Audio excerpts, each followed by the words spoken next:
सगळ्या जाती धर्माचे उमेदवार लोकसभा निवडणुकीत उभे करून यांनी आपली जशी जिरवली तशी यांची जिरवा. राज्य सरकार मराठा समाजाला आरक्षण देत नाही, त्यामुळे तुम्हीच आरक्षण देणारे बना. लोकसभा निवडणुकीत प्रत्येक गावातून उमेदवार उभे करण्यापेक्षा जिल्ह्यातून एकच उमेदवार उभा करा.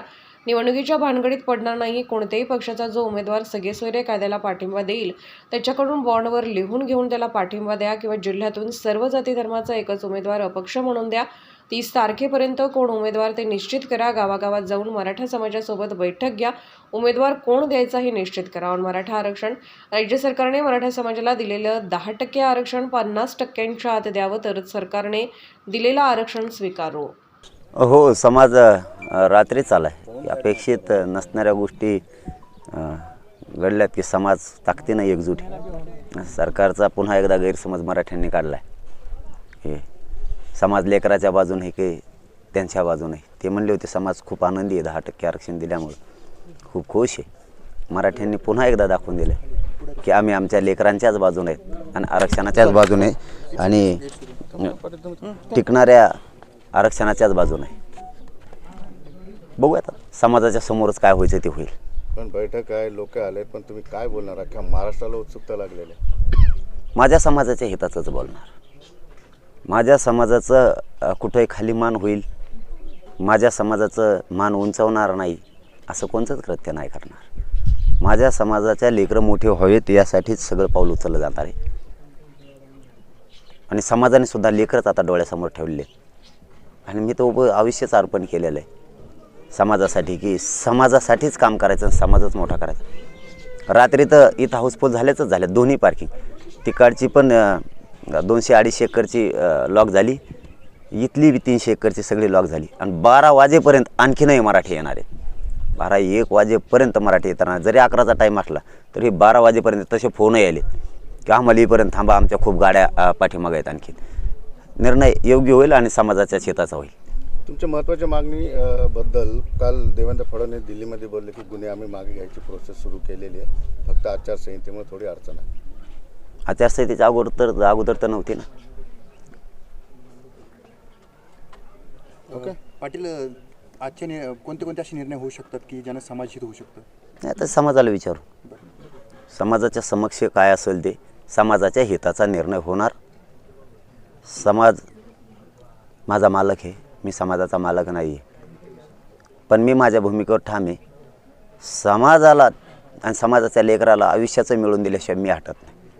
कोणत्या बदनामीला सरकारच्या सामोरं जायची माझी तयारी, कोणत्याही जेलला जायची तयारी. आणि किती खोटे गुन्हे गृहमंत्री साहेबांनी केले रासरोज सुरू आहेत. रोज कालही झालेत, परवाही झालेत आणि थांबवले जातील असं म्हणलं जायचं. मी माझ्या समाजाच्या बाजूने आणि मरेपर्यंत राहणारे कसे मराठ्यांचे पोरं मोठे होत नाहीत आणि करत नाहीत तेच मी बघणार. निवडणुकीच्या तोंडावर त्यांनी गुन्हे दाखल मागे घेण्याचं हे केलेलं आहे, ते लोकसभेच्या अनुषंगाने केलेलं आहे वक्तव्य. नाही, ती प्रक्रिया लय दिसायची. भेट झाली, फोन झाला, बैठक झाली की ते प्रक्रिया सुरू होऊन लगेच मागं घेण्यात येणार आहेत. हे रोजचं चालू आहे. हे आजचं नाही, आम्हाला पाठ झालं ते. आता ते पाठ झालं आहे. आता आचारसंहिता आहे. आदर्श आचारसंहितेला आम्ही मानतो. जे मान्य न्यायालयाने निर्णय दिले त्यानुसार आता मी सुद्धा बैठका घेतो, भाषण करतो. बैठक घेतले तरी गुन्हे दाखल व्हायला लागले. त्यामुळं काय अडचण नाही आहे. नंतर म्हणजे आधी तुम्हाला 50-50 हजार गुन्हे दाखल करायचे आहेत का? आता एक विषय मात्र निघाला, कारण ते मला पक्की माहिती होती. त्याबद्दल त्यांनी गृहमंत्री साहेबांनी स्वतः स्पष्टीकरण दिले की ते माझ्यावरती खात्रीलायक माहिती होती आयोजकाच्या अधिकाऱ्याची की 10-15 गुन्हे दाखल करणार ते. आणखीन माझ्यावरती 8-9 झालेत आणि तडीपार करणार राज्यातून. त्यांनी स्पष्टीकरण दिलं म्हणून त्या विषयात मी त्यांना आता म्हणणारं नाही की आम्ही तसं काही करणार नाही आहेत म्हणे किंवा तसे काही त्यांचे गुन्हे नाही आहेत. त्यांनी स्पष्टीकरण दिल्यामुळं मी बळच आरोप करायचं म्हणून करत नसतो कधीच, आणि आत्तापर्यंत केलेलाही नाही. गुन्हे मागे घ्यायचे होते तर खूप वेळ होता, कारण हा समाज बलाढ्य आहे. या राज्यात खूप मोठा आहे समुदाय आहे मराठा समाजाचा. तुम्ही ही नाराजी अंगावर घ्यायलाच नको होती. आणखीनही वेळ गेलेली नाही त्यांच्या हातात, आणखीनही वेळ गेलेली नाही म्हणतोय. मराठा समाजानं लोकसभा निवडणूक लढण्याचा निर्णय घेतल्यामुळे भाजपाची भूमिका घेते. नाही, ते काय आता त्यांचा निर्णय त्यांना माहीत, आमचा आम्हाला माहिती आहे. आता होईल, आता जे समाजासमोर काय व्हायचं ते होईल. पण मी माझ्या भूमिकेवर थांबायचे, कारण राजकारण माझा मार्ग नाही. पण मला समाजाला सुद्धा 4 गोष्टी बोलणं, चर्चा करणं गरजेचं आहे. मी समाज आणि जनचळवळ याच्याशी मी नातं तुटू देणार नाही आणि मराठ्यांना आरक्षण दिल्याशिवाय मी मात्र थांबत नाही, काही झालं तरी.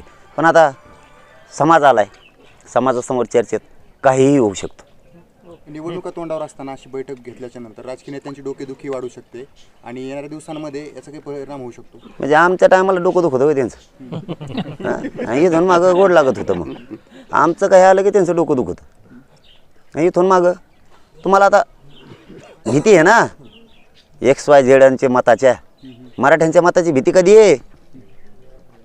भ्यायचं नाही का त्यांच्या मताला, एवढा मोठा समुदाय असून. आणि मराठ्यांनी बी किती दिवस आता पांढरे कपडे घालून त्यात यांना एखाद बार घालून काळे. चलो धन्यवाद भाऊ. मराठा बांधव त्यामुळे पांढरे कपडे घालून आता पुढे येणार आहे का? आमच्या कपड्यावर छान दिसतो आम्ही. पांढरे उतरायची ताकद आहे त्यांच्यात, असं सांगायचं आहे मला. पांढरे उतरायची ताकद आहे त्यांच्यात. शेवटी जनता आहे आणि नुसता मराठाच नाही आहे, सगळेच कदारले त्यांना दिसत नाही. फक्त आता दिसू शकतं, परंतु आता बघू. आता आहेच बैठक 11 वाजता, त्यात तुमच्या समक्ष निर्णय होईलच. लोकनायक न्यूज